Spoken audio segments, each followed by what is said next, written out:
أعوذ بالله من الشيطان الرجيم. بسم الله الرحمن الرحیم. سورہ زلزال، بعض حضرات نے اس کو مکی لکھا ہے، بعض نے مدنی لکھا ہے، اور صحابہ کرام میں بھی اختلاف رائے تھا اس سورہ کے بارے میں، اور شاید اس کی وجہ یہ ہے کہ رسول اکرم صلی اللہ علیہ وسلم شاید سورہ کی تلاوت فرما رہے تھے، اور ایک مدنی صحابی سے نبی صلی اللہ علیہ وسلم نے مخاطب ہو کے یہ بات ارشاد فرمائی کہ تم جانتے ہو کہ اس سورہ میں یوم الدین تحدث اخبارہا کا معنی کیا ہے؟ تو صحابی نے عرض کیا یا رسول اللہ اور اللہ کا رسول بہتر جانتے ہیں. تو نبی صلی اللہ علیہ وسلم نے یہ بات ارشاد فرمائی کہ یہ زمین قیامت کے دن لوگوں کے اعمال کی گواہی دے گی، اور یہ ہے معنی اس کا تحدث اخبارہا کہ یہ اپنی خبریں بیان کرے گی. تو اس اعتبار سے بعض حضرات نے اس کو مدنی لکھا ہے، اور سورہ کے مضمون کے اعتبار سے بعض حضرات نے اس کو مکی لکھا ہے. بہرحال مکی ہو یا مدنی ہو، اس کے مضمون یا اس کا جو موضوع ہے اس میں تو کوئی فرق نہیں آتا. سورہ کا مضمون یہ ہے کہ قیامت کی ابتدا کیسے ہوگی، اور ابتدا کے بعد پھر اس کے بعد احوال اللہ تعالیٰ نے اس سورہ میں ذکر فرمائے ہیں.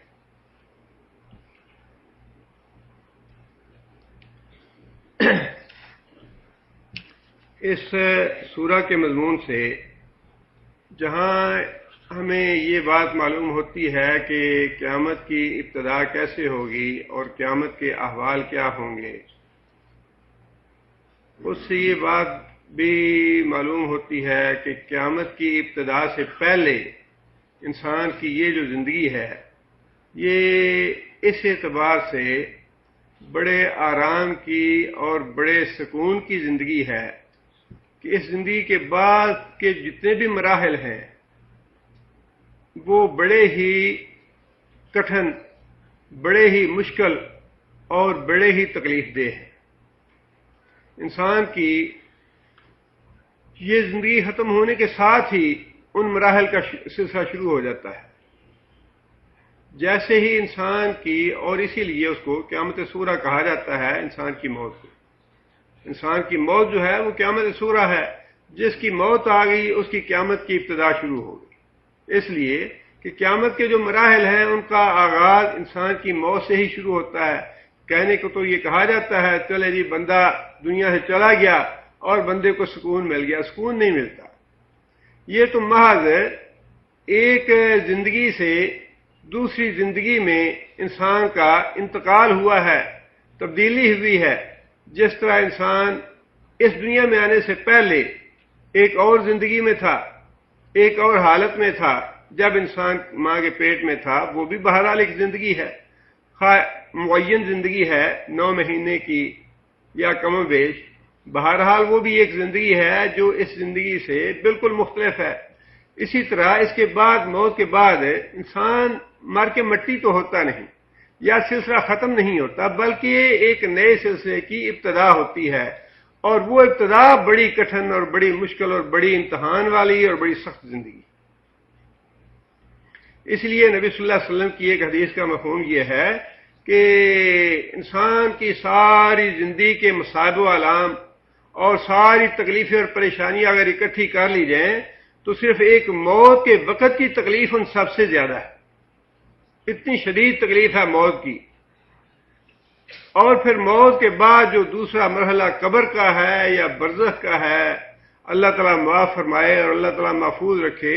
رسول اکرم صلی اللہ علیہ وسلم نے فرمایا کہ قبر جو ہے اس سے زیادہ گھبراہٹ والی، پریشانی والی اور کٹھن حالات والی جگہ میں نے کوئی نہیں دیکھی.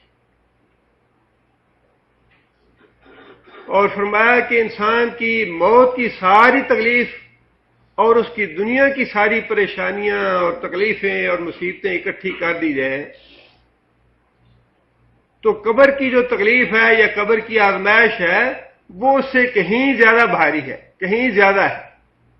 اس سے آپ اندازہ لگا لیں کہ دنیا کی یہ زندگی جس سے ہم کبھی تنگ آ جاتے ہیں، پریشان ہو جاتے ہیں، جی بڑی تکلیف ہے، بڑی مصیبت ہے، بڑی پریشانی ہے۔ حقیقت میں ایسا نہیں ہے۔ حقیقت یہ ہے کہ آنے والے وقت کی خبر بار بار اللہ نے دی ہے، اور اس کے مختلف احوال اور مختلف واقعات اور مختلف باتیں اللہ نے ارشاد فرمائی ہیں۔ ان احوال سے پہلے کی زندگی جو ہے، چونکہ یہ امتحان کا وقفہ ہے، لہذا اللہ تعالیٰ نے اس زندگی میں انسان کو ہر طرح کی سہولت مہیا کر رکھی ہے۔ انسان کو ایک حد تک، اگرچہ ایک حد تک اختیار ہے، لیکن بہرحال انسان کو اختیار دیا گیا ہے۔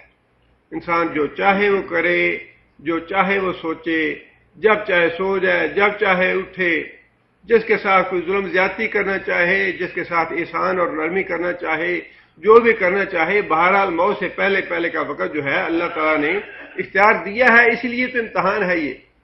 اور یہ جو زندگی ہے، اس اعتبار سے بڑی غنیمت بھی ہے، اور بڑی سہل اور بڑی آسان اور بڑے آرام والی ہے، کہ آنے والے جو مراحل ہیں جن سے ہر آدمی کو سابقہ پڑنے والا ہے۔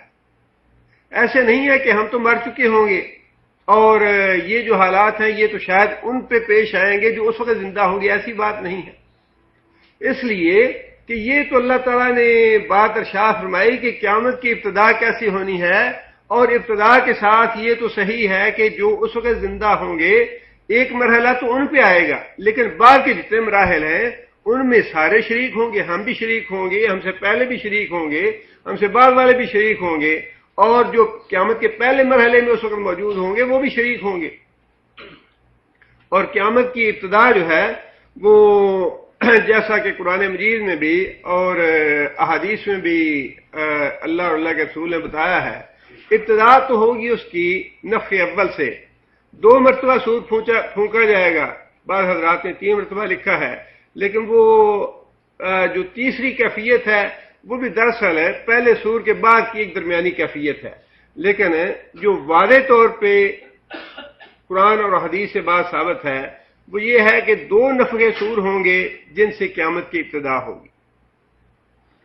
پہلا نفخ سور یہ ہے جس کے بارے میں سورہ زمر میں اللہ تعالیٰ نے یہ بات ارشاد فرمائی، وَنُفِخَ فِي الصُّورِ فَصَعِقَ مَن فِي السَّمَاوَاتِ وَمَن فِي الْأَرْضِ إِلَّا مَن شَاءَ اللَّهُ۔ جب پہلا سور پھونکا جائے گا تو زمین و آسمان کی ہر چیز ہلاک ہو کے گر پڑے گی سوائے اس کے جسے اللہ چاہے۔ پہلے سور کے ساتھ ظاہر ہے کہ سور پھونکنے والے واللہ عالم علماء نے 2-4 چیزیں لکھی ہیں جو فنا نہیں ہوں گی اللہ کی ذات کے علاوہ بھی، ان میں اللہ تعالیٰ کا عرش ہے، اللہ کی کرسی ہے، اور پھر سور پھونکنے والے اسرافیل بھی ہیں، اس لیے کہ انہوں نے دوسری مرتبہ پھر سور پھونکنا ہے۔ ابتدا جو ہے وہ پہلے نفخ سے ہوگی، اور وہ نفخ بھی اتنا شدید ہوگا، قرآن مجید میں ہی اللہ تعالیٰ نے اس کی کیفیت یہ بیان فرمائی ہے، یا ایھا الناس اتقوا ربکم ان زلزلۃ الساعۃ شیء عظیم، کہ لوگوں اپنے رب کی پکڑ سے بچو، اس لیے کہ قیامت کا زلزلہ جو ہے وہ بہت بڑی چیز ہے، بہت بڑی آفت ہے، بہت بڑی مصیبت ہے۔ اور آگے یہ فرمایا کہ اس دن ہوگا یہ یوم ترونہا کل مرضعۃ عما ارضعت، کہ ہر دودھ پلانے والی ماں اپنے بچے تک کو بھول جائے گی، اس کی ہوش اور خبر نہیں رہے گی اسے۔ بتضع کل ذات حمل حملہا، اور ہر حمل والی عورت کا حمل گر جائے گا۔ بتر الناس سکارا، اور تو لوگوں کو دیکھے گا جس طرح انہوں نے نشہ کیا ہوا ہے، مدہوشی کی حالت میں ہیں۔ وما ہم بسکارا، حالانکہ انہوں نے نشہ نہیں کیا ہوگا، مدہوش نہیں ہوں گے، بلکہ کیا ہوگا، ولیکن عذاب اللہ شدید، اللہ کا عذاب اتنا سخت ہوگا، اللہ کی پکڑ اتنی سخت ہوگی، اس دن کی ہولناکی اتنی زیادہ ہوگی کہ کسی کو کسی دوسرے کی ہوش نہیں ہوگی، اور لوگ ایک دوسرے پہ گرے پڑتے ہوں گے جیسے مدہوش ہیں، کسی کو اپنے آپ کا ہوش نہیں ہوگا۔ جس کا مطلب یہ ہے کہ بڑا ہی کٹھن وقت ہے جس وقت سے انسان کی قیامت کی ابتدا ہوگی، خواہ وہ قیامت صغریٰ ہے یا قیامت کبریٰ ہے۔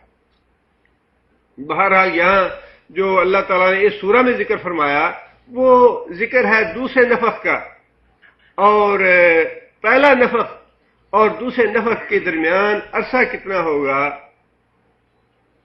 اس کے بارے میں حدیث ہے، ایک حضرت ابو ہریرہ راوی ہے اس حدیث کے، لیکن اس میں مدت کا تعین اس اعتبار سے نہیں ہے کہ حضرت ابو ہریرہ یہ فرماتے ہیں میں نے نبی صلی اللہ علیہ وسلم سے یہ بات سنی کہ پہلے نفخ اور دوسرے نفخ کے درمیان مدت ہوگی 40 کی۔ صحابہ نے پوچھا کہ 40 دن، تو حضرت ابو ہریرہ نے فرمایا کہ مجھے پتہ نہیں 40 دن، 40 مہینے۔ پھر حضرت ابو ہریرہ نے کہا کہ مجھے پتہ نہیں 40 دن، 40 مہینے۔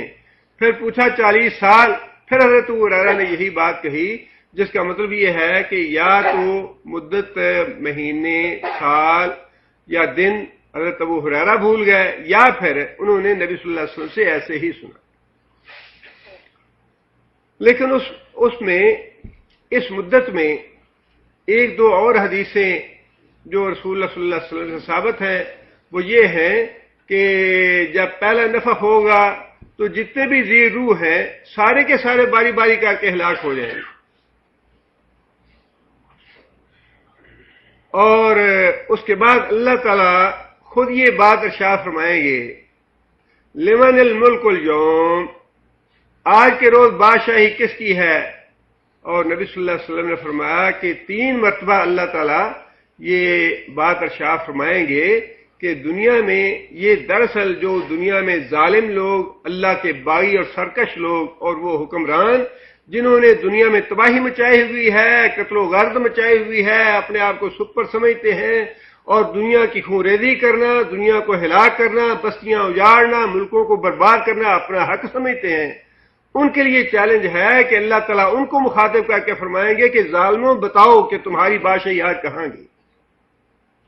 جس پہ تم اپنی گردنیں اکڑائے پھرتے تھے، جس پہ تمہیں تکبر تھا اور غرور تھا، وہ تمہاری بادشاہی آج کہاں ہے؟ لمن الملک اليوم، آج کے روز بتاؤ بادشاہی کس کی ہے؟ نبی صلی اللہ علیہ وسلم نے فرمایا کہ اللہ تعالیٰ 3 مرتبہ یہ سوال کریں گے، اور اس کے بعد اس کا جواب بھی اللہ تعالیٰ خود ہی ارشاد فرمائیں گے للہ الواحد القہار، کہ آج کے روز بادشاہی جو ہے، بادشاہی تو آج اس دنیا میں بھی اللہ قہار کی ہے، لیکن آج کچھ ظالم اور کچھ خونخوار اور سفاک لوگ بھی اس دنیا میں اپنے آپ کو سمجھتے ہیں کہ ہم بھی بادشاہ ہیں، ہم بھی مالک ہیں، ہم بھی حاکم ہیں، ہم جو چاہے رعایا سے سلوک کر سکتے ہیں۔ اس لیے اللہ فرمائیں گے کہ ظالموں بتاؤ کہ آج تمہاری بادشاہی کہاں گئی؟ جن حکومتوں کے بل پہ اور جس اقتدار کے بل پہ تم نے ظلم کیے، وہ حکومتیں اور وہ اقتدار کہاں گیا؟ اور اس کا جواب بھی اللہ خود ہی ارشاد فرمائیں گے کہ آج بادشاہی جو ہے وہ ایک اللہ کی ہے جو قہار ہے، اور قہار اس ذات کو کہتے ہیں جو زبردستی اپنا حکم نافذ کر سکے۔ ایسے نہیں ہے کہ سپریم کورٹ نے فیصلہ کیا کہ سود کو حرام کرو اور سود جو ہے اس کی تنفیذ نہیں ہونی چاہیے، حکومت کہے نہیں جی نہیں، اس کے بغیر تو ہمارا گزارا نہیں ہے، اس کے بغیر تو ہماری معیشت تباہ ہو جائے گی، سود کو ہم جاری رکھیں گے۔ ایسے نہیں ہے، قہار ہے اللہ کی ذات، جو اللہ فیصلہ فرمائیں گے، جو اللہ کرنا چاہیں گے، یفعل ما یرید، جو اللہ چاہیں گے وہ کریں گے۔ اللہ تعالیٰ زبردستی اپنا فیصلہ نافذ کرنے کی پوری قوت رکھتے ہیں اور غالب ہیں۔ عزیز کا معنی بھی یہی ہے کہ اللہ تعالیٰ پوری طرح غالب ہیں، جو چاہیں وہ کریں، جو چاہے فیصلہ نافذ کریں۔ اس 40 کی مدت کے بعد یہ دوسرا مرحلہ ہوگا قیامت کی ابتدا کا، جس کا ذکر اللہ تعالیٰ نے اس سورہ میں فرمایا ہے، اور اس کی ابتدا بھی زلزلے سے ہوگی۔ پہلی ابتدا نفخ صور جو ہے وہ بھی زلزلہ ہے۔ زلزلے کا معنی ہے جسے ہم پنجابی میں بھوچال کہتے ہیں، بار بار حرکت دینا، اور وہ کسی زمین کے ایک خطے کو نہیں ہلایا جائے گا، ایک خطے پہ زلزلہ نہیں آئے گا، بلکہ پوری کی پوری زمین پہ زلزلہ آئے گا، پوری کی پوری زمین کو زبردست ہلا ڈالا جائے گا۔ اور اس سے آپ انداز لگا لیجیے کہ 1 یا 2 یا 3 یا 4 سیکنڈ کا زلزلہ آتا ہے، اور بڑے بڑے پہاڑ جو ہیں وہ زمین بوس ہو جاتے ہیں، بڑی بڑی عمارتیں اور بلڈنگیں زمین کے اندر دھنس جاتی ہیں چند سیکنڈ کے زلزلے کی وجہ سے، بستیاں کی بستیاں زمین نگل جاتی ہیں، ہزاروں نہیں لاکھوں انسان بھی یک وقت ختم ہو جاتے ہیں، اور یہ زلزلہ وہ ہوگا کہ پورے کا پورا نظام الٹ چلنا شروع ہو جائے گا۔ آج زمین ایک رفتار کے ساتھ ایک خاص سمت میں گھوم رہی ہے، لیکن نبی صلی اللہ علیہ وسلم نے فرمایا کہ قیامت جب آئے گی تو سورج مشرق سے طلوع ہونے کے بجائے مغرب سے طلوع ہوگا، جس کا مطلب یہ ہے کہ یہ پورا نظام الٹ دیا جائے گا۔ نبی صلی اللہ علیہ وسلم نے فرمایا کہ سورج جو ہے وہ روزانہ طلوع ہونے سے پہلے اللہ تعالیٰ سے اجازت طلب کرتا ہے کہ یا اللہ مجھے مشرق سے طلوع ہونا ہے یا مغرب سے طلوع ہونا ہے، اور جس روز مغرب سے طلوع ہونا ہوگا اللہ تعالیٰ اس کو حکم دیں گے کہ آج مغرب سے طلوع ہونا ہے، اور پورے کا پورا نظام جو ہے وہ الٹ چلنا شروع ہو جائے گا۔ جس رفتار سے یا جس سمت میں زمین گھوم رہی ہے ممکن ہے بالکل اس سے الٹی سمت میں اسی وقت گھومنی شروع ہو جائے، اور وہی زلزلہ ہے جس کو اللہ نے فرمایا کہ اذا زلزلت الارض زلزالہا، ساری کی ساری زمین کو زلزلہ دیا جائے گا، جھٹکا دیا جائے گا، اور فرمایا زلزلت کون سا فعل ہے؟ فعل ماضی ہے، مجہول ہے، اور واحد مؤنث غائب کا صیغہ ہے۔ زلزلت زلزلہ دیا جائے گا، جھٹکا دیا جائے گا ارض و زمین کو، زلزالہا زلزالہا، بعد میں دوبارہ وہی لفظ استعمال فرمایا جس کا مطلب یہ ہے کہ زمین کو اس طرح کا جھٹکا دیا جائے گا جس طرح جھٹکا دیے جانے کا حق ہے، ایسے ہلایا جائے گا زمین کو جس طرح فی الواقع زمین کو ہلائے جانے کا حق ہے۔ اور اسی کے بارے میں دوسری جگہ پہ اللہ تعالیٰ نے یہ بات ارشاد فرمائی وَنُفِخَ فِي الصُّورِ، دوسری مرتبہ پھر سور پھونکا جائے گا، فَإِذَا هُم مِّنَ الْأَجْدَاثِ إِلَىٰ رَبِّهِمْ يَنسِلُونَ، لوگ اپنی قبروں سے اٹھیں گے اور اٹھنے کے فوراً بعد اپنے رب کی عدالت کی طرف چلنا شروع ہو جائیں گے۔ ہر آدمی کو یہ پتا ہوگا کہ میرا سٹاپ اور میرا جو موقف ہے وہ کون سی جگہ ہے۔ قبروں سے اٹھنے کے بعد کسی کو بتانے کی ضرورت نہیں پڑے گی، جو دنیا میں فرشتے ساتھ تھے وہی فرشتے اس وقت بھی ساتھ ہوں گے، اور انسان کو گرفتار کر کے پکڑ کے سیدھے اللہ تعالیٰ کی بارگاہ میں میدان حشر میں لے جائیں۔ ایسا انسان جکڑا ہوا ہے، بندھا ہوا ہے اللہ تعالیٰ کی اس دنیا میں اور اللہ تعالیٰ کی اس پکڑ میں۔ اس دنیا میں تھوڑا سا اللہ تعالیٰ نے ہمیں اختیار دیا ہے اور ہماری آنکھوں کے سامنے پٹی ہے، جیسے ہی یہ پٹی آنکھوں سے اترے گی تو ویسے ہی انسان کو محسوس ہو جائے گا، ساری حقیقت کھل کے سامنے آ جائے گی کہ ہم اللہ تعالیٰ کی گرفت میں کتنے بے بس تھے، دنیا میں بھی اور آخرت میں بھی۔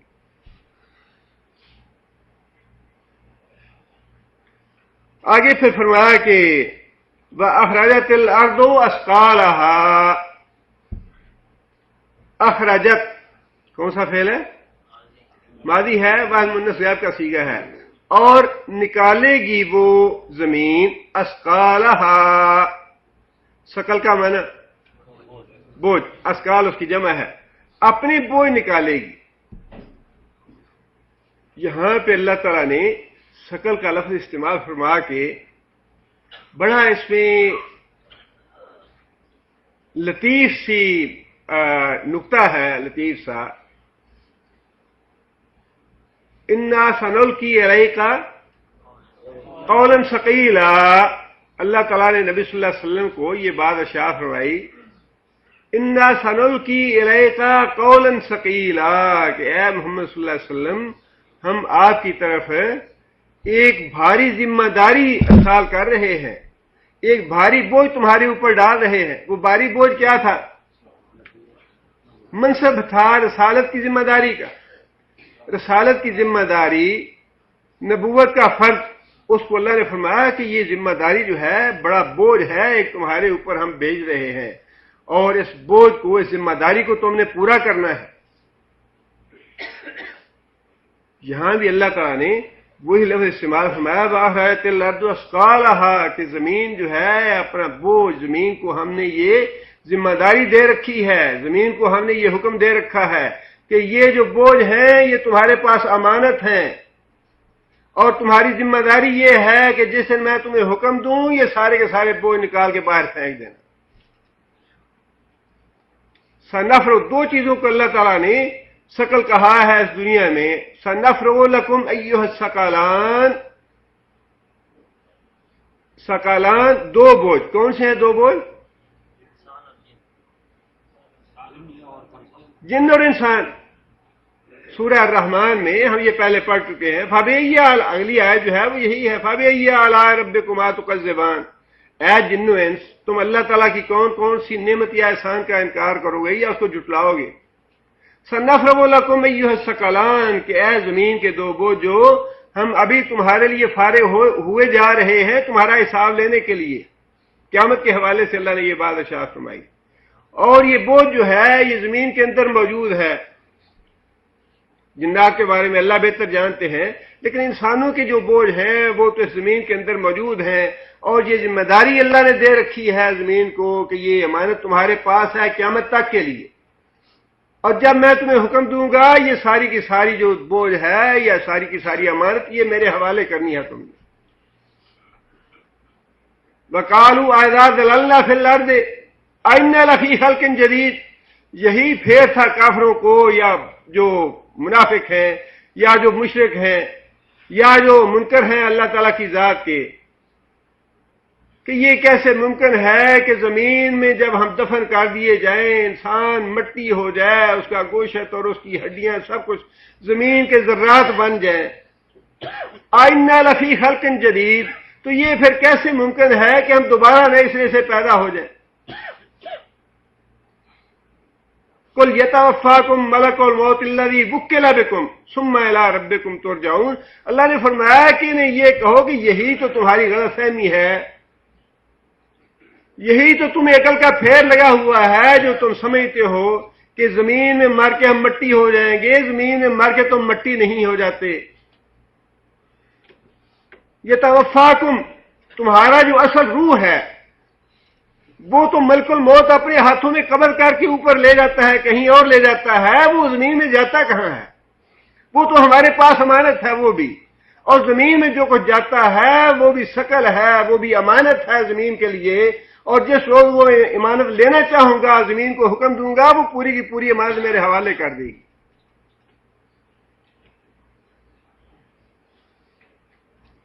اور پھر صرف اس سے مردے ہی مراد نہیں ہیں،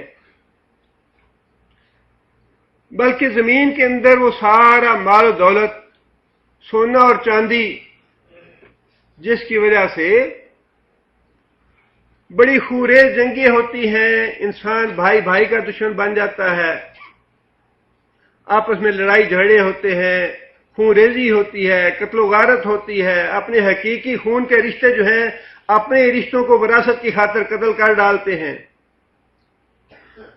نبی صلی اللہ علیہ وسلم نے فرمایا کہ جب قیامت کا زلزلہ آئے گا، قیامت قائم ہوگی، تو مردوں کے ساتھ ساتھ اللہ تعالیٰ وہ زمین کے خزانے جس کی وجہ سے لڑائیاں اور جھگڑے ہوتے تھے، زمین کو حکم دیں گے کہ یہ بھی سارے کے سارے خزانے باہر نکال کے پھینک دو۔ سونے چاندی کے ڈھیر ہوں گے، جواہرات ہوں گے، ساری چیزیں سامنے ہوں گی انسان کی۔ اور مسلم شریف کی حدیث ہے، رسول اکرم صلی اللہ علیہ وسلم نے فرمایا کہ قاتل دیکھے گا تو کہے گا کہ ہائے افسوس، یہ ہے وہ مال دولت جس کی وجہ سے میں نے قتل کیا، اپنے چچا کو قتل کر دیا وراثت حاصل کرنے کے لیے، اپنے ماموں کو قتل کر دیا، اپنے بھائی کو قتل کر دیا۔ کیسا کیسا پھیر انسان کو اس دنیا میں لگا ہوا ہے، اور انسان کیسے کیسے ظلم کرتا ہے اس مال اور دولت کی وجہ سے۔ فرمایا قطع رحمی کرنے والا جو ہے وہ دیکھے گا سونے کو، چاندی کو، جواہرات کو، مال دولت کو، اور افسوس کرے گا اس وقت کہ ہائے افسوس، یہ ہے وہ مال و دولت جس کی وجہ سے میں نے اپنے حقیقی بھائی بہنوں کو چھوڑ دیا، قطع رحمی کی، ان سے تعلقات بگاڑ لیے۔ فرمایا اسی طرح چور جو ہے وہ دیکھ کے حسرت کرے گا کہ ہائے افسوس، یہ وہ مال و دولت ہے جس کی وجہ سے میں نے چوری کی، جس کی وجہ میں نے ڈاکہ ڈالا، جس کی وجہ سے میں نے دوسروں کا مال غصب کیا، جس کی وجہ سے دوسروں کا حق کھا گیا میں، لیکن اس وقت کا افسوس کرنا تو کسی کے کام نہیں آئے گا۔ آج دیکھیں، اللہ تعالیٰ معاف کرے، بس بات تو وہی ہے کہ قرآن نہیں پڑھیں گے تو انسانوں کی زندگی جو ہے وہ جانوروں سے، کتوں اور خنزیروں سے ہی بدتر ہو جائے گی۔ جو انسان جس کا قرآن سے تعلق نہیں ہے، اس کا اسلام کیا ہے؟ جس نے قرآن نہیں پڑھا اپنی ساری زندگی میں، اس کا دین اسلام کیا ہے؟ کچھ بھی نہیں ہے۔ دنیا کی بات تو چھوڑیں، چلے دنیا میں جو ذلت اور رسوائی یا جو چلے مار دھاڑ کر لی یا بیت المال لوٹ لیا یا ملک لوٹ لیا دنیا میں، آخرت میں جا کے یہ لوگ کریں گے کیا؟ اربوں ڈالر اور اربوں روپے اور زمینیں اتنی طویل و عریض اور اتنا لوٹ مار، یعنی انسان سوچ کے حیران رہتا ہے کہ کیسے یہ بیوقوف اور احمق لوگ۔ روزانہ سپریم کورٹ میں جو عدالتیں مقدمے آ رہے ہیں، یہ جو باتیں آ رہی ہیں، یہ پتہ چل رہا ہے این آر او ختم ہونے کے بعد جو کچھ خباستیں اور جو غلاستیں اور جو گند بتا رہی ہیں سامنے آ رہا ہے، آپ انداز لگائیں کہ یہ سب کچھ کیا ہے؟ کیا ان لوگوں نے مرنا نہیں ہے؟ کیا اللہ کے پاس نہیں جانا؟ یہ سونا چاندی ان کو بچا لے گا، یہ ڈالر اور ریال ان کو بچا لیں گے، یا زمینیں بچا لیں گی، یا یہ حکومت اور اقتدار بچا لے گا؟ اگلے دن ایک کروڑ پتی غاصب، ظالم اور ڈاکو کو پکڑا اور اس کی فوٹو بھی اخبار میں آئی، اور پکڑے ہوئے پولیس کے ہاتھوں میں ہے، پھر بھی کہتا ہے جی ہم تو پہلے بھی صدر کے ساتھ تھے، اب بھی صدر کے ساتھ ہے۔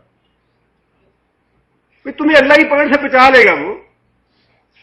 کیسی احمق اور بیوقوف لوگ ہیں یہ، اور اتنی دولت کو لوٹ کے، لوگوں کا حق غصب کر کے قیامت کے دن کریں گے کیا؟ یا دنیا میں کیا کریں گے؟ کیا اپنے ساتھ لے جائیں گے قبر میں یہ مال؟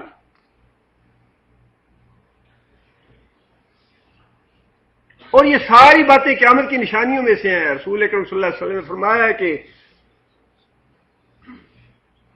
قیامت قائم ہونے سے پہلے پہلے دریائے فرات میں سونے کا ایک پہاڑ ظاہر ہوگا، سونے کا پہاڑ ظاہر ہوگا، اور اس سونے کو حاصل کرنے کے لیے سارے لوگ دوڑ پڑیں گے، ساری حکومتیں چڑھائی کر دیں گی، جس طرح آج کا معاملہ ہے۔ 50-60 ممالک سارے کے سارے مل کے چڑھائی کرو جی اس میں۔ مقصد تو معلوم ہے سب کو کہ تیل کی دولت حاصل کرنا ہے۔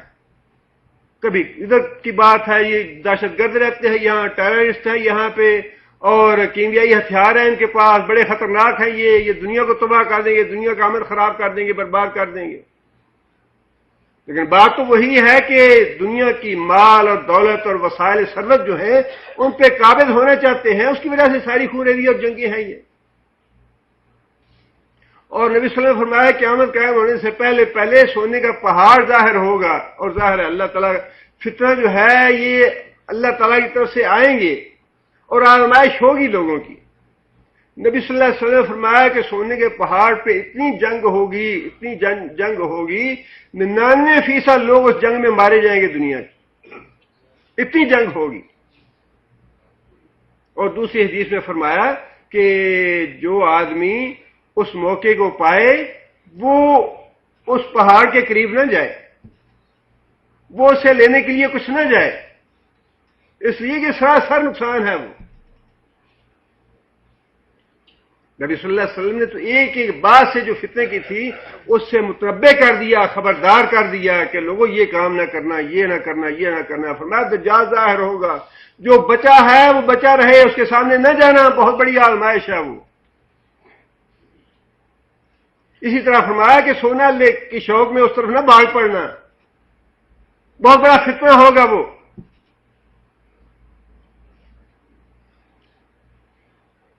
اور وہی بات نبی اللہ تعالیٰ نے ارشاد فرمائی کہ قیامت کے دن جب زمین اپنے مال و دولت اگل دے گی تو پھر اس مال اور دولت کی وجہ سے لوگوں کے حق غصب کرنے والے، چوریاں کرنے والے، ڈاکے ڈالنے والے، قطع رحمی کرنے والے، قتل و غارت کرنے والے، خون ریزی کرنے والے اس وقت پچھتائیں گے کہ ہائے افسوس، یہ وہ مال دولت ہے جس کی خاطر ہم نے سب کچھ کیا، لیکن آج یہ مال دولت کسی کے بھی کام نہیں آ رہا۔ کسی کو اجازت نہیں ہے کہ اس کو ہاتھ لگائے.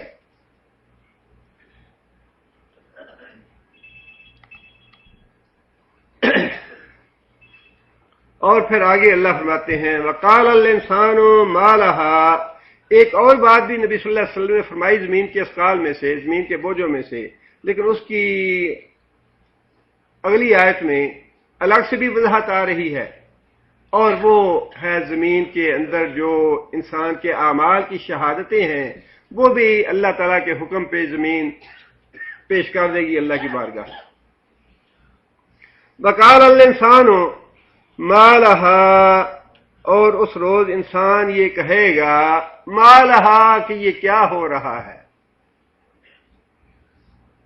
جو انسان یہ سمجھتا ہے کہ مر کے مٹی ہو جانا ہے، کوئی پوچھنے والا نہیں، کوئی حساب لینے والا نہیں،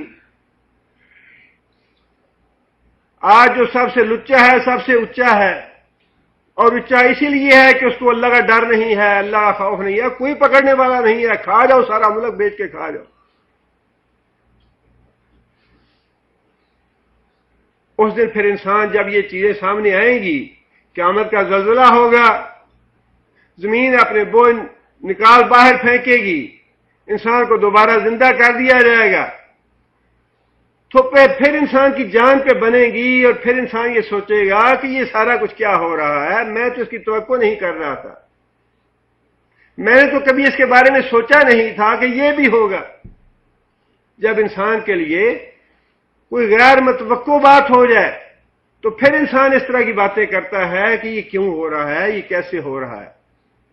لیکن آہستہ آہستہ عقل اپنے آپ ٹھکانے آ جاتی ہے. اللہ تعالیٰ نے دوسری جگہ پہ یہ بات ارشاد فرمائی یقول الانسان یومئذ این المفر. کہ جب انسان اٹھے گا تو انسان دیکھے گا اوہو یہ تو سارا کچھ میرے سامنے آ رہا ہے جو کچھ میں نے کیا تھا، یہ تو آخرت آ گئی، قیامت آ گئی، جنت اور جہنم آ گئی، اللہ کے فرشتوں نے پکڑ لیا، میں نے تو کبھی سوچا نہیں تھا اس کے بارے میں، کبھی اس کے لیے تیاری نہیں کی تھی. پھر انسان قیامت کے دن جس طرح یہاں اللہ فرماتے ہیں کہ انسان کہے گا ما لها کہ یہ کیوں ہو رہا ہے، یہ کیا ہو رہا ہے. فرمایا اسی طرح انسان یہ بھی کہے گا این المفر کہ ہائے آج میں کہاں بھاگ کے جاؤں، بھاگنے کی کوئی جگہ نہیں مل رہی. فرمایا کہ انسان چاہے گا کہ زمین پھٹ جائے، انسان زمین کے اندر دنس جائے، لیکن ایسا نہیں ہوگا. فرمایا کلا لا وزر الی ربک یومئذ المستقر. فرمایا کہ ہرگز نہیں، بھاگنے کی کوئی جگہ نہیں ہے، کوئی جائے پناہ نہیں ہے. آج تو بس ایک ہی جگہ ہے، وہ ہے اللہ کی بارگاہ کی عدالت میں پہنچنا. اپنی قبروں سے اٹھو اور سیدھے اللہ کی بارگاہ میں پہنچ جاؤ. نہ دائیں نہ بائیں، نہ آگے نہ پیچھے، کوئی امریکہ کوئی بش پناہ دینے والا نہیں ہوگا. ان کی تو خود اپنی جان پہ بنی ہوگی. یہ ابھی ٹوٹا ہی ٹوٹا ہے انشاءاللہ. جس نے بھی ظلم کیا اللہ کرے عاد اور سمود جیسا عذاب نازل ہو امریکہ پہ، جس نے پوری دنیا کے مسلمانوں پہ جہنم بنائی ہوئی ہے. اور انشاءاللہ آئے گا. یہ تو اللہ کا قانون ہے. قوم عاد اور قوم سمود کو اللہ اور اللہ کے رسول کی نافرمانیوں کی وجہ سے، تقذیب کی وجہ سے اللہ نے برباد کیا ہے. جس نے بھی کیا وہ ٹوٹے گا انشاءاللہ. وہ تباہ اور برباد ہوگا اسی طرح جس طرح قوم عاد اور قوم سمود ہوئی. کیا انہوں نے اللہ سے کوئی عہد نامہ لکھایا ہوا ہے کہ ہم جو مرضی بغاوت کرتے رہیں، تمہاری واٹر بلیک جو ہے وہ عراق میں خون ریزی کرے، افغانستان میں کرے، پاکستان میں کرے، تمہیں کوئی پوچھنے والا نہیں ہے؟ کیوں مسلمانوں کو، کیوں بے گناہ لوگ اور بے قصور قتل ہو رہے ہیں؟ اور جو ذمہ دار ہیں حکمران انشاءاللہ وہ بھی ویسے ہی پکڑے جائیں گے جیسے دوسرے پکڑے جائیں گے. وہ بھی اتنے ہی مجرم. یہ تو تمہارا اپنا قانون ہے کہ مجرم کو پناہ دینے والا بھی مجرم ہے. اگر اسامہ کو پناہ دینے والے طالبان ویسے ہی مجرم ہیں تو واٹر بلیک کو پناہ دینے والے بھی اتنے ہی مجرم ہیں جتنی واٹر بلیک مجرم ہے. کیوں بلایا ہے وہاں پاکستان میں یا افغانستان میں یا عراق میں؟ قتل و غارت کے لیے، اپنے ہی ملک کے لوگوں کو مروانے کے لیے، اپنے ہی ملک کی بستی اتوار برباد کروانے کے لیے. اسلام کو برباد کروانے، پراپیگنڈا کرنے کے لیے یا اسلام کو بدنام کرنے کے لیے۔ اسلام تو دہشت گردی کا مذہب ہے، اسلام تو خون ریزی کا اور قتل و غارت کا مذہب ہے۔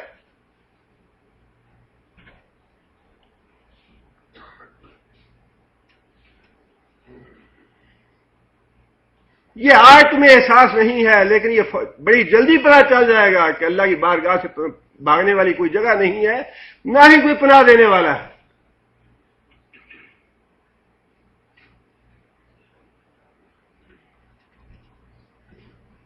آگے فرمایا کہ یوم دن تحدث اخبارہا، یوم دن اس روز تحدث اخبارہا، وہ بیان کرے گی اپنی خبریں۔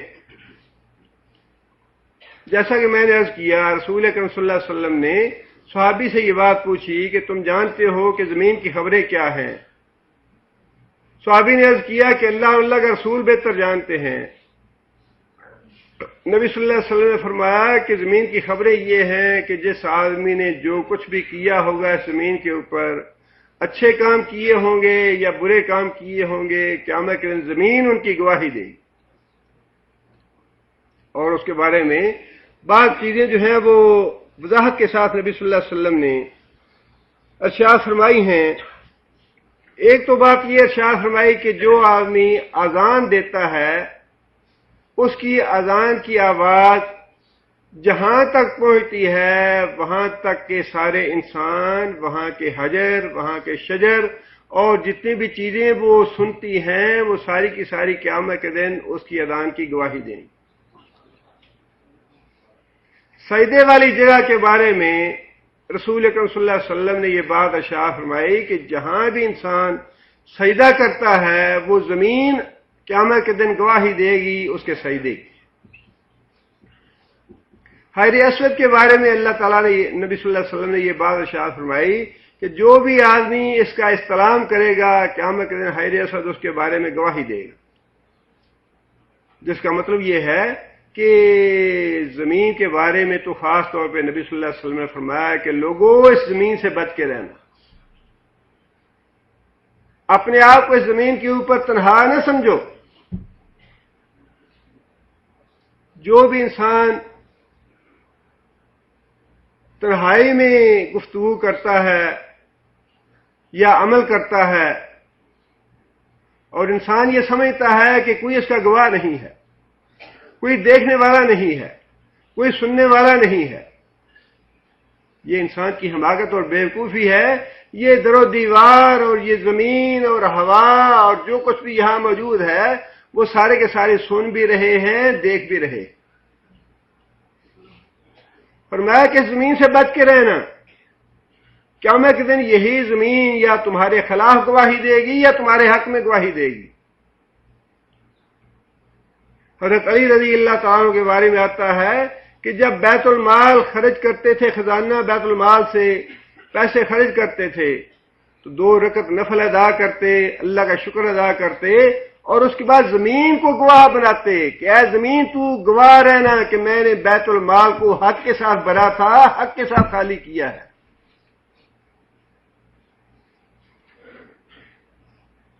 اور پھر یہ تو گواہی زمین کی ہے جس کے بارے میں اللہ تعالیٰ نے وضاحت کے ساتھ یہاں بات ارشاد فرمائی، یوم تحدث اخبارہا۔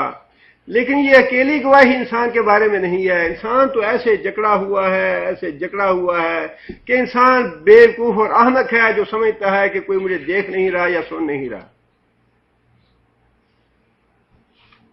فرمایا کہ سب سے پہلے تو وہ فرشتوں کا تیار کیا ہوا نامہ اعمال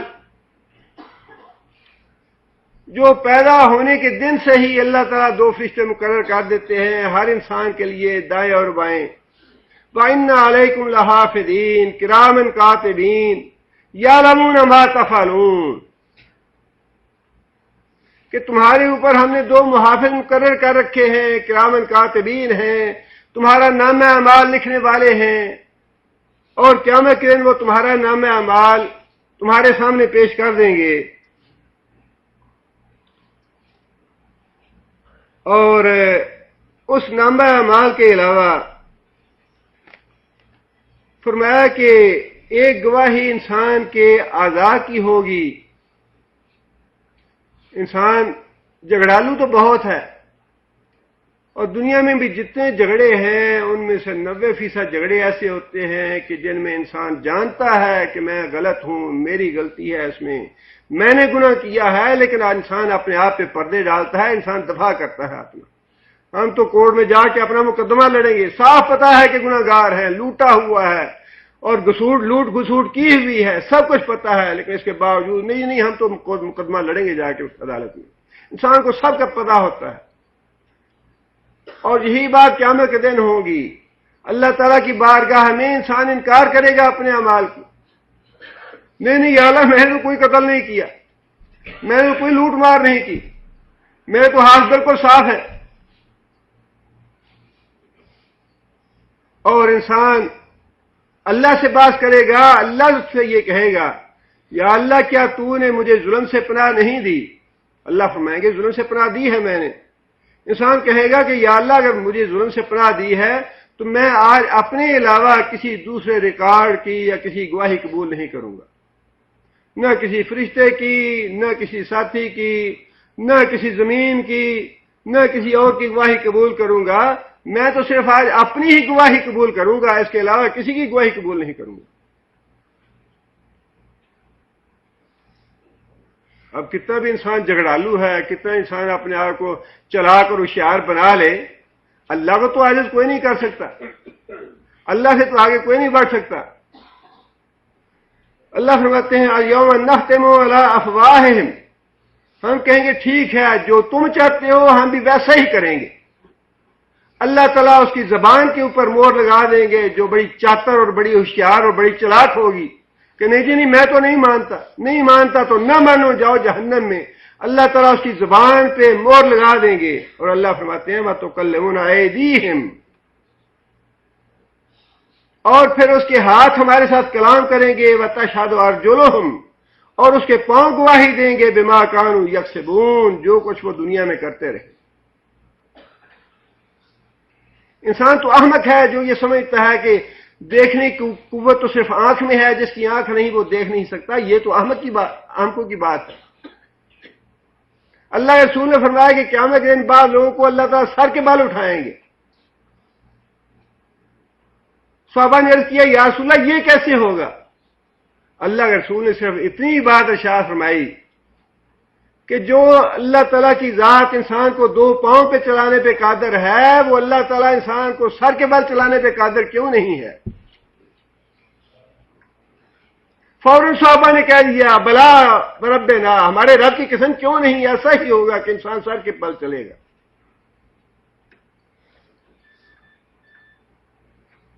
یہ تو انسان کی غلط فہمی ہے کہ اس کی زبان نہیں ہے تو یہ بولے گا کیسے. جو اللہ اس بات پہ قادر ہے کہ اس چھوٹے سے گوشت کے ٹکڑے میں قوت گویائی پیدا فرما دے، وہ اللہ اس بات پہ ہی قادر ہے کہ اس گوشت کے ٹکڑے میں قوت گویائی پیدا فرما دے. وہ اللہ اس بات پہ بھی قادر ہے کہ پاؤں میں قوت گویائی پیدا فرما دے. وہ اللہ اس بات پہ بھی قادر ہے کہ ران میں قوت گویائی پیدا فرما دے. فرمایا کہ سب سے پہلے انسان کی دائیں ران جو ہے وہ اللہ سے ہم کلام ہوگی. اس کے بعد پھر جس نے جو گناہ کیا ہوگا، ہاتھوں نے جو ڈاکہ ڈالا ہوگا، چوری کی ہوگی، جس کو مارا ہوگا، جس پہ ظلم کیا ہوگا، جس کو قتل کیا ہوگا، ہاتھ اس کی گواہی دیں گے. اور جس گناہ کی طرف یہ پاؤں چل کے گئے ہوں گے، پاؤں اس کی گواہی دیں گے کہ ہاں یا اللہ یہ ظالم انسان میرے ساتھ چل کے وہاں تک گیا تھا.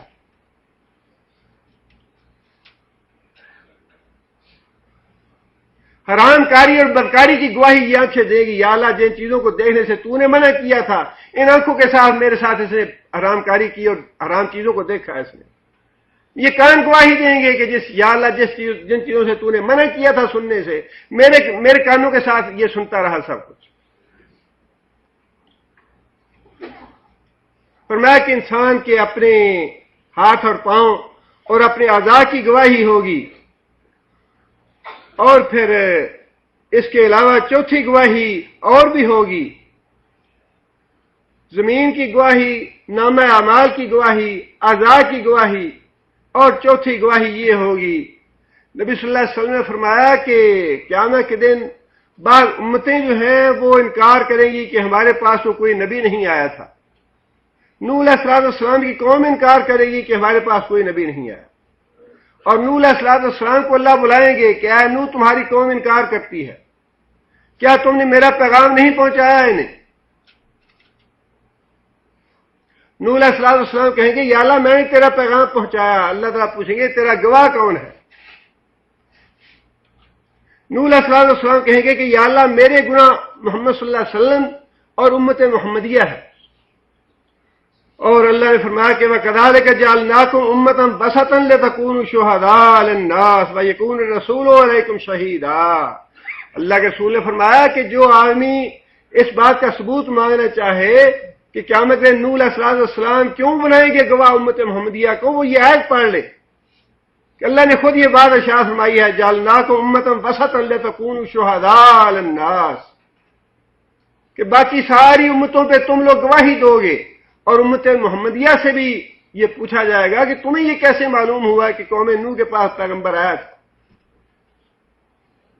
اور امت محمدیہ یہ جواب دے گی کہ یا اللہ ہمیں تیرے نبی رسول اکرم صلی اللہ علیہ وسلم نے بتایا تھا اور تیرے قرآن میں ہم نے یہ پڑھا تھا کہ قوم نوح کے پاس نبی آئے تھے.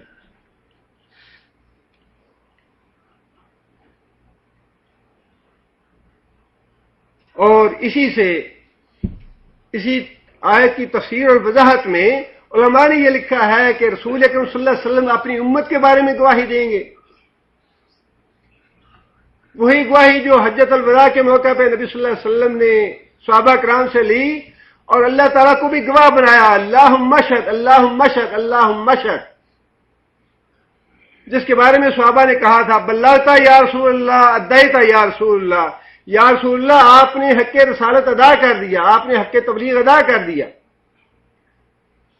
یہ گواہی قیامت کے دن بھی نبی صلی اللہ علیہ وسلم اپنی امت کے بارے میں دیں گے.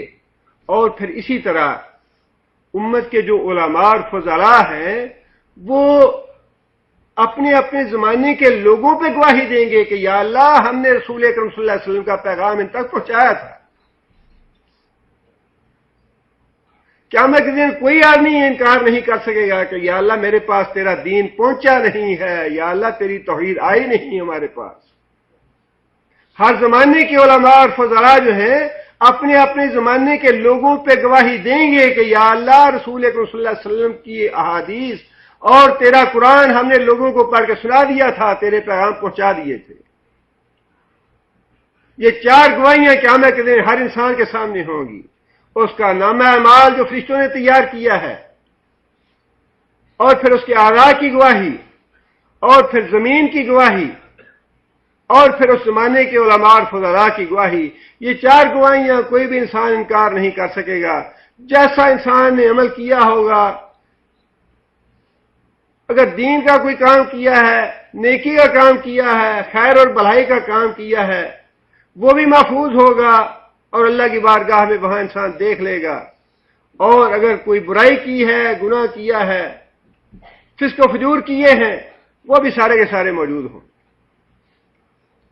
فرمایا کہ یہ زمین کی خبریں ہیں بِأَنَّ رَبَّكَ أَوْحَىٰ لَهَا. آگے اللہ فرماتے ہیں کہ یہ ساری چیزیں کیوں واقع ہوں گی. آج زمین کو اللہ تعالیٰ نے جس سمت میں پھرنے کا حکم دیا ہے, جس رفتار سے پھرنے کا حکم دیا ہے, اس رفتار سے اس سمت میں زمین پھر رہی ہے. اس وقت جو حکم اللہ تعالیٰ دیں گے زمین اسی طرح کرے گی, اپنے بوجھ نکال کے باہر پھینک دے گی.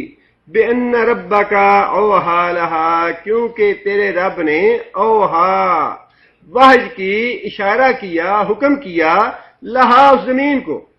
اللہ نے اس زمین کو حکم دیا. آج بھی یہ زمین ہمارے تابع نہیں ہے, اللہ کے تابع ہے. اور یہ جو اعضاء ہیں ہمارے, یہ بھی ہمارے نہیں ہیں, اللہ کے تابع ہیں. یہ بھی یہ مت بھولنا کہ یہ آنکھیں ہماری ہیں, یہ مت بھولنا یہ ہاتھ پاؤں ہمارے ہیں, یہ ہمارے نہیں ہیں, یہ اللہ کے ہیں. یہ بڑی غلط فہمی ہے انسان کو, انہی ہاتھوں پاؤں نے ہمارے خلاف گواہیاں دینی ہیں. جب اللہ چاہیں گے یہ ہاتھ پاؤں اور آنکھیں اور کان واپس لے لیں گے. 60-70 سال کی عمر ہو جاتی ہے تو انسان کہتا ہے انسان بچیا چتریا گیا, اس کی عقل ماری گئی ہے. وہ جس نے عقل دی تھی، جس نے قوت گویائی دی تھی، جس نے قوت بینائی دی تھی، جس نے قوت سماعت دی تھی، اس نے جس میں سے جتنا جتنا چاہا اتنا واپس لے لیا، اس لیے کہ یہ ہے اس کی، یہ ہماری نہیں ہے۔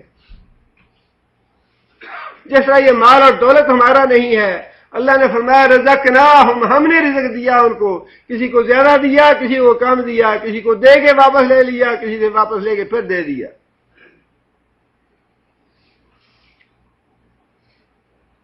اس گھمنڈ میں اور اس فریب میں نہ رہنا کہ یہ ساری چیزیں ہماری ہیں، یہ تو اللہ کی ہیں، جب چاہے گا ہم ان سے استفادہ کریں گے، جب اللہ چاہے گا یہ ساری کی ساری بیکار ہو جائیں گی۔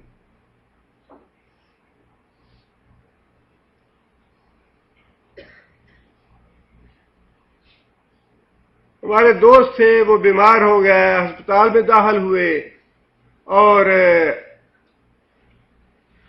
اس کی بیماری کی وجہ سے ڈاکٹروں نے اس کا پاؤں کاٹنے کا فیصلہ کیا، اس کا پاؤں کاٹ دیا، اور پھر زیادہ آگے بیماری چلی گئی تو انہوں نے آگے گھٹنے تک کاٹ دیا، پھر آگے ران کاٹنی پڑی۔ لوگوں نے اس سے اظہار افسوس کیا۔ تو دیکھیے، سوچنے کی بات یہی ہے کہ انسان کی اگر سوچ سیدھی ہو، اللہ سے تعلق ہو، اللہ سے ڈرنے والا ہو انسان، اور اللہ کی تقدیر پہ، اللہ کی رضا پہ انسان راضی ہو، تو انسان کے لیے شکر کرنے کے بڑے طریقے ہیں اور بڑے راستے ہیں۔ اگر نہ شکرا پن انسان کی فطرت میں پڑا ہوا ہو، بات بات پہ اللہ کا گلہ اور شکوہ کرنا ہو، تو پھر بات دوسری ہے۔ اس سے اظہار افسوس کیا دوستوں نے کہ پہلے تمہارا پاؤں کٹ گیا، پھر تمہارا گھٹنا کٹ گیا، پنڈلی کٹ گئی یا ران کٹ گئی، تو کہنے لگا کہ جو کچھ بھی ہے اللہ کا ہے، چاہے تو سارے کا سارا اکٹھا لے لے، چاہے تو ٹکڑے ٹکڑے کر کے لے لے، جیسے مرضی لے، اس کا ہے، ہمارا تو ہے نہیں۔ لیکن یہ بات تو ہے اللہ سے تعلق کی، انسان کا اللہ سے تعلق ہے کتنا، اور انسان اللہ کی تقدیر پہ کتنا راضی رہتا ہے۔ تقدیر تو ہمارے ایمان کا حصہ ہے۔ فرمایا کہ جو آدمی تقدیر پہ ایمان نہیں رکھتا وہ دائرہ اسلام سے باہر ہے۔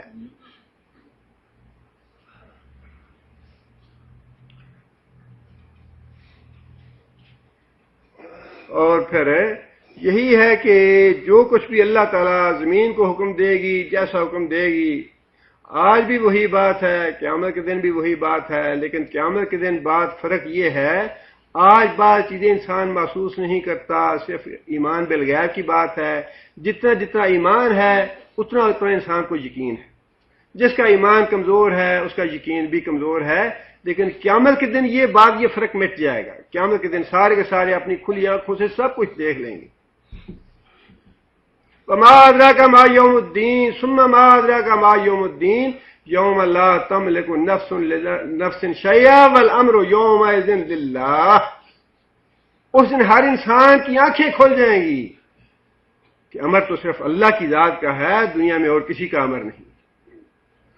حکم تو صرف اللہ کا چلتا ہے اور کسی کا حکم نہیں ہے۔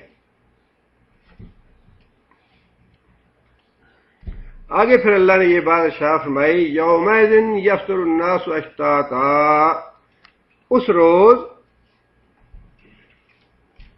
آئیں گے لوگ اشتاتا، الگ الگ، علیحدہ علیحدہ، فردن فردن، اللہ کی بارگاہ میں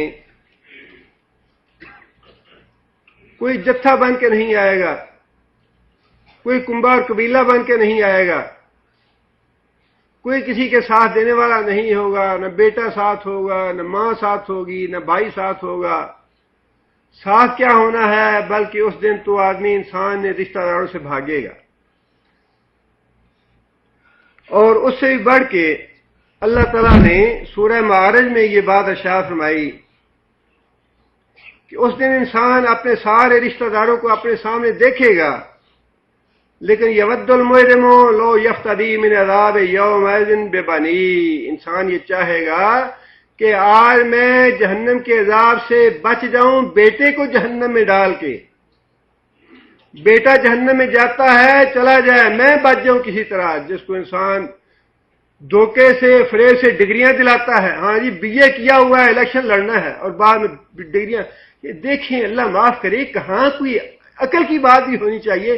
ٹھیک ہے ہم سمجھتے ہیں کہ بے دین ہو تم، دین سے تمہارا کوئی تعلق نہیں ہے، ٹھیک ہے تم نے قرآن نہیں پڑھا، ٹھیک ہے تم نے رسول سے تعلق نہیں ہے، الو کے پٹھو یہودی اور عیسائی بھی تو ہیں، اخلاقی اعتبار سے بندے بن جاؤ، نہ دین سے تعلق صحیح. بڑی بڑی جماعتیں، بڑے بڑے فن خاں، ہماری جی اسلام سے تعلق ہے، نظریہ پاکستان کے موافق. یہ نظریہ پاکستان ہے کہ ڈگریاں جعلی ہیں تمہارے لوگوں کی. دھوکہ باز اور فراڈ کرنے والے اور جتنے بھی بے ایمان قسم کے لوگ ہیں تمہاری جماعتوں میں بھرے ہوئے اور اسمبلیوں میں بھجوائے ہوئے ہیں تم نے. یہ ہے تمہارا دین اور اسلام. ہمیں قوم کی خدمت کرنی ہے، ملک کی خدمت کرنی ہے. سارے ملک کو لوٹ کے کھا گیا تم، لاکھوں کے تمہارے میڈیکل بل بنتے ہیں اور ٹی اے ڈی اے ساری دنیا میں دورے کرتے پھرتے ہو، کروڑوں تم نے کھا لیے ملک کے. اور نالائق پوری، یعنی اندازہ لگائیے کہ جو آدمی کہتا ہے، کلیم کرتا ہے میں نے ایم اے اسلامیات کیا ہوا ہے، وہ پہلے 2 پاروں کے نام نہیں بتا سکا عدالت میں. ظلم کی بات ہے یہ. اور کہتے ہیں یہ ہم نظریہ پاکستان کے محافظ ہیں. قائد اعظم کے نظریے کی حفاظت کرنے والے علامہ اقبال کے، ہم تو خیر اللہ تعالیٰ معاف کرے، ٹھیک ہے جو خدمت انہوں نے کی علامہ اقبال نے کی، ہم تو اللہ اور اللہ کے رسول کے علاوہ کسی کو نہیں جانتے. جس نے جو نیکی کیا اللہ سے پائے گا. لیکن تم جو دعوے دار ہو، کیا یہ قائد اعظم نے کہا تھا کہ جعلی ڈگریاں لے کے اسمبلی میں جاؤ؟ علامہ اقبال نے یہ کہا تھا جعلی ڈگریاں لے کے یا وہاں اسمبلی کے ممبر بننا؟ یہ کام تو یہودی اور عیسائی اپنی اسمبلیوں میں نہیں کرتے جو تم کر رہے.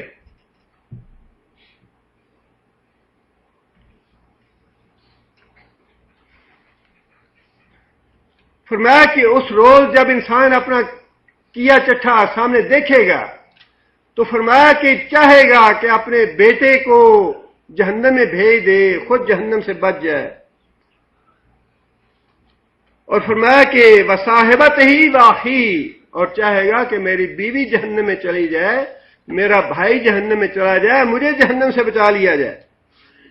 آگے فرمایا وفصیلت التی تؤوی، اور وہ جتھا، وہ پارٹی، وہ خاندان، وہ کنبا، جی ہماری پارٹی ہے، ہماری پارٹی کی حکومت ہے. یہ پارٹیاں کسی کے کام نہیں آئیں گی. قیامت کے دن ایک ایک نے اللہ کی بارگاہ میں جانا ہے اور ایک ایک نے اپنا حساب دینا ہے. کیا دھوکہ کیا قوم سے، کیا فریب کیا، کیا فراڈ کیا، کتنی لوٹ مار کی، کتنا ظلم کیا تم نے لوگوں پہ، کتنے تم نے حق غصب کیے لوگوں کے. ایک ایک نے اپنا اپنا حساب الگ الگ دینا ہے. یہ نہ بھولنا کہ اللہ تعالیٰ کوئی بھول جائے گا یا اللہ تعالیٰ کو کوئی بات معلوم نہیں ہوگی. لا یضل ربی ولا ینسا، میرا رب نہ بھول چوک کرتا ہے نہ بھولتا ہے کسی بات.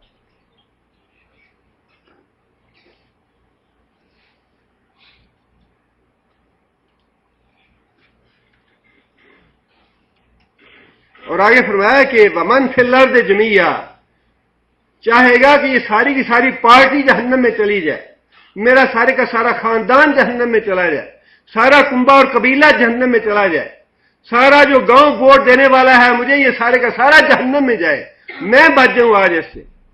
اور آگے فرمایا کہ ومن فی الارض جمیعا، انسان چاہے گا کہ ساری دنیا جہنم میں جائے، میں جہنم سے بچ جاؤں. اس میں کوئی تنبیہ نہیں ہے ہمارے لیے، اس میں کوئی سبق نہیں ہے ہمارے لیے. ایک کان سے سنے دوسرے کان سے نکال دی. یہ قرآن کس کے لیے ہے؟ یہ صرف صحابہ کرام کے لیے تھا، ہمارے لیے یہ حکم نہیں ہے. یا یہ آنے والے واقعات اور آنے والے احوال جو اللہ تعالیٰ نے بتائے ہیں، کیا یہ ہم پہ نہیں آئیں گے؟ فرمایا کہ یوم یحشر الناس اشتاتا، کوئی کسی کے ساتھ نہیں ہوگا. نہ حضرت صاحب ہوں گے، نہ پیر صاحب ہوں گے، نہ قبلہ صاحب ہوں گے، نہ مولوی صاحب ہوں گے، نہ امام صاحب ہوں گے، نہ پریزیڈنٹ صاحب ہوں گے، نہ وزیر صاحب ہوں گے.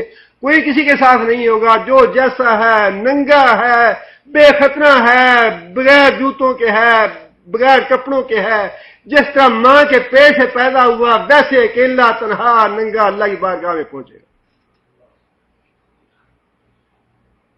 یہ دھوکے میں نہ رہنا کوئی پیر ہمیں بچا لے گا یا کوئی حضرت صاحب بچا لیں گے.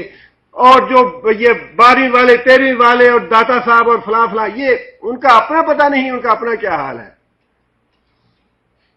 اللہ بہتر جانتے ہیں. ہم دعا ہے ہماری کہ اللہ تعالیٰ سارے مسلمانوں کو اپنی پکڑ سے اور اپنے عذاب سے محفوظ رکھے. لیکن جب صحابہ کرام ڈرتے تھے اس بات سے کہ پتہ نہیں ہمارا انجام کیا ہوگا، تو یہ لوگ تو صحابہ کرام کے صدیوں بعد کے ہیں. حضرت ابو ہریرہ جیسا آدمی جسے ساری زندگی نبی صلی اللہ علیہ وسلم کے ساتھ گزار دی ہو، نہ کاروبار کیا، نہ گھر بار کوئی بنایا، نہ بزنس کیا، کچھ بھی نہیں کیا نبی صلی اللہ علیہ وسلم کے زمانے میں سوائے نبی صلی اللہ علیہ وسلم کی خدمت کرنے کے. وہ آدمی جب فوت ہونے لگا تو رونے لگا. صحابہ نے پوچھا کیوں روتے ہو؟ فرمایا کہ میں جس ٹیلے پہ بیٹھا ہوں آگے 2 راستے جاتے ہیں، ایک راستہ جنت کو جاتا ہے، ایک جہنم کو جاتا ہے، اور مجھے یہ پتا نہیں میں کون سے راستے پہ جانے والا ہوں. ابو ہریرہ کو یہ پتا نہیں ہے کون سے راستے پہ جانے والا ہوں. 11ویں والے کو کیا پتا ہے؟ داتے کو کیا پتا ہے؟ دادا تو نام ہی غلط ہے. دادا صرف ایک اللہ کی ذات ہے. انک انت الوہاب، یا اللہ تو دینے والا ہے.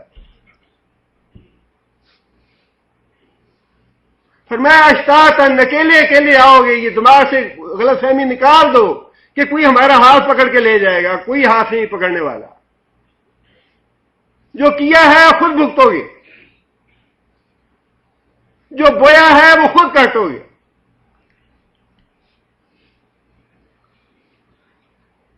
وَلَقَدْ جِئْتُمُونَا فُرَادًا، سورہ مریم میں اللہ تعالیٰ نے فرمایا کہ وَلَقَدْ جِئْتُمُونَا فُرَادًا، کہ لوگوں دیکھ لو تم ہماری بارگاہ میں اکیلے حاضر ہو گئے. کما خلقناکم اول مرہ، جس طرح ماں کے پیٹ سے تمہیں پیدا کیا تھا ویسے ہی تنے تنہا تم ہماری عدالت میں آ گئے ہو.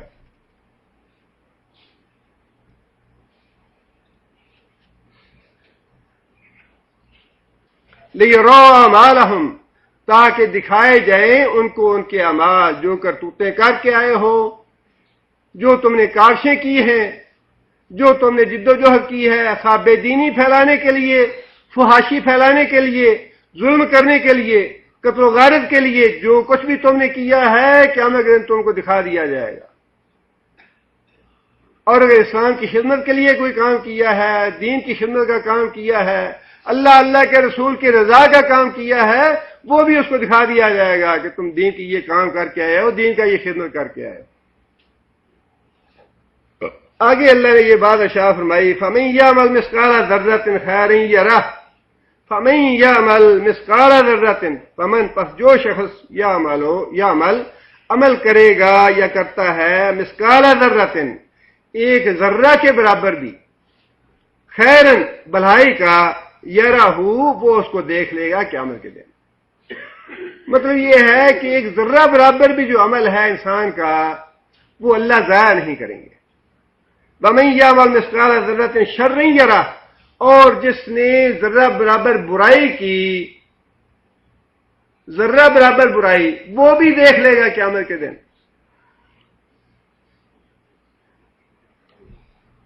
یہ آیت جو ہے یہ اس بات پہ انسان کو زور دیتی ہے کہ انسان کو نہ تو کوئی برائی چھوٹی سمجھنی چاہیے اور نہ ہی کوئی نیکی چھوٹی سمجھنی چاہیے.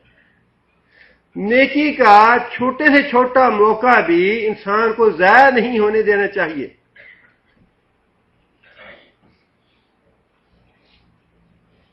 نبی صلی اللہ علیہ وسلم نے ایک بات تو یہ ارشاد فرمائی اتقوا النار ولو بشق تمرۃ،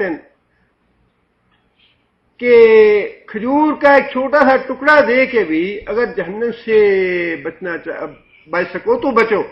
یعنی اگر تمہارے پاس کوئی بڑی چیز نہیں ہے صدقہ خیرات کرنے کے لیے، جو بھی چھوٹی سے چھوٹی چیز ہے وہی دے کے جہنم سے بچو. کوشش کرنی چاہیے جہنم سے بچنے کے لیے. اور فرمایا کہ اگر کھجور کا ٹکڑا نہیں ہے تو خیر کی بات کہہ کے، کسی کو راستہ بتا کے، کسی کی رہنمائی کر کے، کسی کو اچھا مشورہ دے کے، کسی کی تسلی کر کے، کسی کے ساتھ خیر خواہی کر کے، کوئی اچھی بات کر کے ہی جہنم سے بچ جاؤ.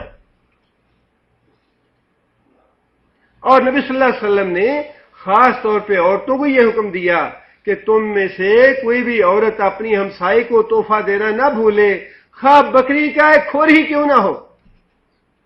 اس میں اپنی حد تک محسوس نہ کرو.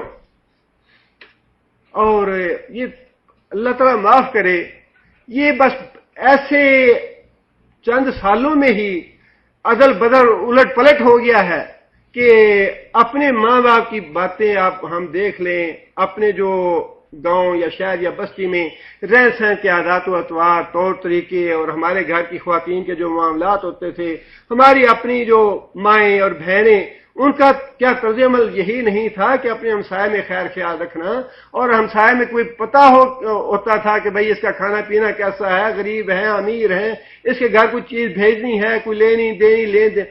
اور اب تو قریب قریب ہمسائے ہوتے ہیں، دیوار کے ساتھ دیوار ہوتی ہے، سالوں سال پتہ ہی نہیں ہوتا کہ کون رہتا ہے ہمارے ہمسائے میں۔ کیسا انقلاب آ گیا ہے، کیسی تبدیلی، یہ ساری قیامت کی نشانیاں نہیں ہیں؟ اور پھر اسی طرح چھوٹے سے چھوٹا جو برائی ہے اس سے بھی انسان کو بچنا چاہیے۔ حضرت عبداللہ بن مسعود رضی اللہ تعالیٰ عنہ کہتے ہیں کہ میں کسی بھی آدمی کو حقیر نہیں سمجھتا یا حقارت کی نگاہ سے نہیں دیکھتا، حتیٰ کہ میں کتے کو حقارت کی نگاہ سے نہیں دیکھتا، کہیں اللہ مجھے نہ کتا بنا دے۔ عبداللہ بن مسعود وہ ہیں جن کے بارے میں اللہ کے رسول نے فرمایا کہ جو آدمی قرآن سیکھنا چاہے قرآن سے سیکھے، اور اتنا ڈرنے والا اللہ سے، اتنا ڈرنے والا اللہ سے کہ کہیں اللہ تعالیٰ مجھے نہ کتے کو حقارت کی نگاہ سے دیکھنے کی وجہ سے مجھے نہ کتا بنا دے۔ ابن ابو ملیکہ کہتے ہیں بخاری شریف میں کہ میں 30 سے زیادہ صحابہ کرام سے ملا، اور 30 سے زیادہ صحابہ کرام کے میں نے باتیں سنی، اور مجھے یہ محسوس ہوا کہ وہ اپنے ایمان کے بارے میں بڑے فکر مند ہیں کہ جو ہم باتیں زبان سے کہتے ہیں ایمان والی، ہمارا جو اپنا عمل ہے وہ اس کے مطابق نہیں ہے۔ باتیں ہماری اور ہیں، عمل ہمارا اور ہے۔ اور یہی وہ بات ہے جو حضرت حنظلہ نے کہی تھی کہ نافق حنظلہ، نافق حنظلہ، حنظلہ تو منافق ہو گیا، منافق ہو گیا۔ اور اس کی وضاحت کے لیے نبی صلی اللہ علیہ وسلم کے پاس آئے حضرت ابوبکر نے کہا کہ میرا بھی یہی حال ہے۔ اتنا خوف اور ڈر تھا چھوٹی چھوٹی بات کا کہ کہیں ایسا نہ ہو جائے، کہیں ایسا نہ ہو جائے، کہیں یہ غلطی نہ ہو جائے، کہیں اس بات پہ اللہ ناراض نہ ہو جائے، کہیں اس بات میں رسول اللہ صلی اللہ علیہ وسلم کی نافرمانی نہ ہو جائے۔ اس لیے کہ ہر چیز جو ہے وہ انسان کی ریکارڈ میں موجود ہے اور لکھی ہوئی ہے، جو قیامت کے دن انسان کو دکھائی جائے گی۔ اور اس حوالے سے دوسری جو بات یہ ہے کہ اس آیت کا قانون جزا سزا سے انشاءاللہ تعلق نہیں ہے۔ اگر قانون جزا سزا کا تعلق اس آیت سے ہوتا تو پھر شاید ہی کوئی بندہ جنت میں جاتا۔ حضرت ابوبکر صدیق رضی اللہ تعالیٰ عنہ جیسا آدمی، حدیث میں آتا ہے کہ نبی صلی اللہ علیہ وسلم اور حضرت ابوبکر صدیق رضی اللہ تعالیٰ عنہ دونوں کھانا کھا رہے تھے، اور یہ آیت نازل ہوئی تو حضرت ابوبکر صدیق نے کھانا کھانا چھوڑ دیا کہ یا رسول اللہ، کیا ہر چھوٹے سے چھوٹا عمل اور بڑے سے بڑا عمل، نیکی اور برائی جو ہے، اس کا مجھے قیامت دن جزا ملے گی؟ اگر اس طرح سے جزا ملنی ہے اور بدلہ اس طرح ملنا ہے تو پھر کون ہے جو کامیاب ہوگا یا جنت میں جائے گا؟ رسول اللہ صلی اللہ علیہ وسلم فرمایا کہ نہیں، ایسا نہیں ہے، بلکہ مومن کے بہت سے گناہ جو ہیں وہ اس کی تکلیفوں کی وجہ سے، دکھوں کی وجہ سے معاف کر دیے جاتے ہیں۔ اور جزا سزا کے معاملے میں جو قرآن اور حدیث سے ہمیں قوانین ملتے ہیں، ان میں سے موٹے موٹے قانون جو ہیں وہ یہ ہیں، 5 باتیں ہیں۔ ایک بات تو یہ ہے قانون جزا اور سزا کے معاملے میں کہ کفر اور شرک کے ہوتے ہوئے انسان کے کوئی بھی نیک عمل کام نہیں آئے گا۔ کفر اور شرک کے ہوتے ہوئے خواہ کتنے ہی انسان نے اچھے عمل کیوں نہ کیے ہوں، کافر اور مشرک نے، قیامت کے نبی صلی اللہ علیہ وسلم فرمایا کہ اس کے سارے اعمال کا بدلہ اس کو دنیا میں دے دیا جاتا ہے، اور قیامت کے دن سیدھا اس کو جہنم میں بھیج دیا جائے۔ پہلی بات تو یہ ہے۔ دوسری بات یہ ہے کہ مومن کے معاملے میں یہ اللہ کا خاص فضل اور اللہ کا احسان ہے۔ نبی صلی اللہ علیہ وسلم نے فرمایا کہ انسان کی نیکی کا اجر 10 گنا سے لے کے 700 گنا تک بڑھا دیا جاتا ہے، اور روزے کا تو اس سے بھی زیادہ بڑھا دیا جاتا ہے۔ اللہ فرماتے ہیں کہ روزہ تو میرے لیے ہے اور میں ہی اس کی جزا دے سکتا ہوں۔ نیکی کا بدلہ جو ہے وہ اس نیکی کے مقابلے میں کہیں زیادہ مومن کو ملتا ہے، اور فرمایا کہ برائی جو ہے اس کا بدلہ اتنا ہی دیا جاتا ہے جتنی برائی ہے۔ یہ اللہ کا انعام ہے، اللہ کا بڑا احسان ہے جس پہ ہمیں شکر ادا کرنا چاہیے۔ انسان کے ایمان، اس کے خلوص، اللہ سے تعلق کی بنا پہ انسان کو نیکی کا جو اضافہ ہے اس کے مطابق کیا جاتا ہے۔ جس خلوص کے ساتھ، ایمان کے ساتھ، تقوی کے ساتھ اس نے وہ عمل کیا ہوگا، اتنا بڑھا چڑھا کے اس کو اس کا اجر و ثواب دیا جائے گا۔ اور اس کے ساتھ ہی قانون جزا سزا سے متعلق جو دوسری بات ہے وہ یہ ہے کہ مومن کے صغیرہ گناہ انشاءاللہ اللہ کے فضل و کرم سے اس کی نیکیوں کے ساتھ ساتھ ہی اللہ معاف کرتے رہتے ہیں۔ صغیرہ گناہ جو ہیں اس کی نیکیوں کے ساتھ ساتھ ہی اللہ تعالیٰ معاف فرماتے رہتے ہیں۔ مثال کے طور پہ انسان وضو کرتا ہے، انسان نماز پڑھتا ہے، عمرہ کرتا ہے، صدقہ دیتا ہے، خیرات کرتا ہے، یا دوسری جتنی بھی نیکی کے اور خیر کے کام ہیں، ساتھ ساتھ اللہ تعالیٰ ان کے صغیرہ گناہ معاف کرتے رہتے ہیں۔ اور چوتھی بات یہ ہے کہ بعض اوقات اللہ تعالیٰ انسان کی توبہ ایسی اللہ کو محبوب لگتی ہے، اللہ کو انسان کی توبہ اتنی پیاری لگتی ہے کہ اللہ تعالیٰ اس کی برائیوں کو نیکیوں میں بدل دیتے ہیں۔ جو بدل اللہ سیئاتہم حسنات، اللہ تعالیٰ ان کی برائیوں کو نیکیوں میں بدل دیتے ہیں۔ جو خالص سچی توبہ کرتے ہیں اور پھر توبہ قائم رہتے ہیں، فرمایا کہ اللہ تعالیٰ ایسے لوگوں کی توبہ نہ صرف قبول فرماتے ہیں بلکہ ان کی برائیوں کو نیکیوں میں بدل دیتے ہیں۔ یہ سارے اللہ کے احسان ہیں، اور اللہ تعالیٰ نے ہمیں بخشنے کے لیے، ہماری مغفرت کے لیے، یہ ایک طرح سے دیکھیں کہ اللہ نے ایک بحر بے قرار اپنی رحمت کا رکھا ہے اہل ایمان کے لیے۔ اور پھر پانچویں بات جو ہے وہ یہ ہے کہ قیامت کے دن اللہ تعالیٰ نے یہ وعدہ فرمایا ہے کہ اہل ایمان سے، مومنوں سے میں آسان حساب لوں گا، اور اس کی دعا کرتے رہنا چاہیے مسلسل، اللہم حاسبنا حسابا یسیرا۔ ام المومنین کہتی ہیں کہ رسول اکرم صلی اللہ علیہ وسلم کی کثرت سے مانگی جانے والی دعاؤں میں سے ایک دعا یہ تھی، اللہم حاسبنا حسابا یسیرا۔ اور حساب یسیر یہ ہے کہ انسان کو اعمال سارے دکھائے جائیں گے، جیسا کہ اللہ نے یہ فرمایا، انسان کو اعمال دکھائے جائیں گے لیکن دکھانے کے بعد اس کو معاف کر دیا جائے گا۔ اور حدیث میں ایک واقعہ بھی بیان فرمایا نبی صلی اللہ علیہ وسلم نے، اللہ تعالیٰ ایک آدمی کو اپنی رحمت کے پردے میں لے لیں گے اور پھر اللہ تعالیٰ اس کے سامنے اس کے سارے اعمال گنوائیں گے، تم نے یہ کیا، یہ کیا، یہ کیا۔ بندہ اعتراف کرتا جائے گا، ہاں یا اللہ یہ بھی کیا، یہ بھی کیا، یہ بھی کیا۔ اور نبی صلی اللہ علیہ وسلم نے فرمایا کہ وہ بندہ اپنی جگہ یہ سوچے گا کہ میرے تو سارے جتنے بھی گناہ تھے سارے اللہ نے گنوا دیے، چھوٹے گناہ بھی اور بڑے گناہ بھی، اب تو میرا ہلاک ہونا یقینی ہے، میری تو معافی کی کوئی صورت نہیں۔ لیکن اللہ تعالیٰ سارے اس کے گناہ گنوانے کے بعد، اس کو اعمال اس کے دکھانے کے بعد یہ بات ارشاد فرمائیں گے کہ اے بندے، جس طرح میں نے دنیا میں تیرا پردہ رکھا تھا آج بھی تیرا پردہ رکھتا ہوں، تو یہ معاف کرتا ہوں۔ یہ ہے آسان حساب، اور اس کے لیے دعا کرتے رہنا چاہیے، اللہم حاسبنا حسابا یسیرا۔ یہ ہے قانون جزا و سزا کے آیات یا احادیث یا جو اللہ تعالیٰ کا قانون ہے۔ لیکن یہ جو بات ہے جو اللہ نے یہاں ارشاد فرمائی، یہ ہے کہ انسان کو اعمال اس کے دکھائے جائیں گے، لیکن جزا سزا کا معاملہ جو ہے وہ دوسری آیات کے مطابق انشاءاللہ ہوگا۔ اللہ تعالیٰ سے دعا ہے کہ اللہ تعالیٰ اپنے فضل و رحمت سے نوازے اور اللہ ہمارے گناہ معاف فرمائے۔ اللہ تعالیٰ ہماری حسنات قبول فرما کے اللہ تعالیٰ ہمیں فائزین، متقین اور صالحین میں شامل فرمائے۔ سبحان ربک رب العزت عما یصفون۔